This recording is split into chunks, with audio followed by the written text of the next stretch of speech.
Today I'd like to share a principle with you called above or below the line. Now, there's two kinds of people in the world, generally. There's those who live their lives below the line and those who live their lives above the line.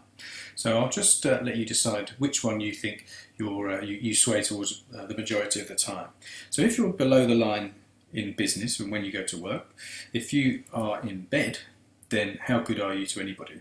If you stay in bed all day, you're not really going to make any difference to anyone's lives, your lives, or those around you. So the first principle is being in bed. So what does bed stand for? Well, if you're in bed, you're blaming. So you could be blaming your work colleagues, your boss, your kids, your family, really anyone other than yourself. And ask yourself this question: have you ever been guilty of this? I'm sure from time to time you have. After all, you're only human. But generally, that's not really going to get us where we want to get to. So if we blame, they're all reasons for not getting results.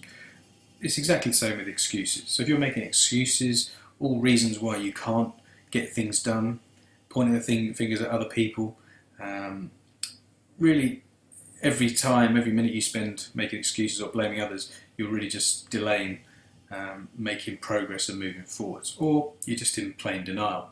So if you're in denial, you're basically lying to yourself of the current situation. So look, we're all human, and from time to time we're all guilty of dropping below the line, but by being aware of when you're making excuses or blaming something or someone else, then the quicker we can be aware of it, the quicker we can get above the line and do something about it.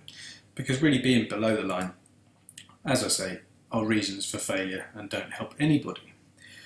Now the flip side of that is that you can operate your life above the line. So what does that mean? So if you're above the line, think about it like this: you've got your own oar and you're in control. So what does oar stand for? If you're above the line, you take ownership of your actions, ownership of anything that happens in your business. You don't just say, oh, that's it, it's not my fault, not my responsibility, no, it's not me, and blame someone else. You do something about it. You're proactive. You think, right, okay, that's the situation.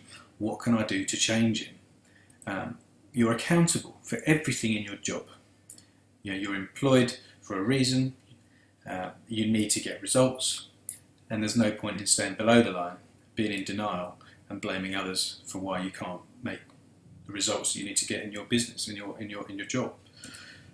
Because you need to take responsibility, and if you don't take responsibility, then you're going to be operating below the line. So it's a really, really simple principle. Ask yourself the question: do you ever feel or find yourself blaming others, blaming anything other than you, the dog, your parents, your brothers, your boss? Now, who else is there that you may think that you've sometimes been guilty of dropping below the line and going into a blame sort of culture? Making excuses and being in denial really doesn't help you. For every second you stay below the line, you're really not moving forwards, and you don't make progress. You don't get results. So when you're above the line, you get results because you do something about it. You don't waste time. For every second you stay below the line, you're just not moving forward. So if there's anything you can take for this, have a think about yourself, your situation, any situations that you may have experienced recently, and think, okay, yeah, I probably did make an excuse there, or I probably did blame someone else, but what can I do about it? And the most important thing I think about this principle is that it raises awareness, because people are habitually sometimes blaming or making excuses and we don't even realise it. So as it's a simple principle, it's very easy to understand. So bed, below the line, or above the line, you own your own ship, which means you're in control. So you can affect what you do and how you do it and what actions you take. So think about any situations you've done recently and anything you think that may occur in the future, and the next time you're in one of those situations, just think, okay, what would I do if I was above the line? Hope this is useful. Put it into action, and I look forward to hearing any instances of when you've been aware of being above the line and when you're dipping below the line. So thanks for watching.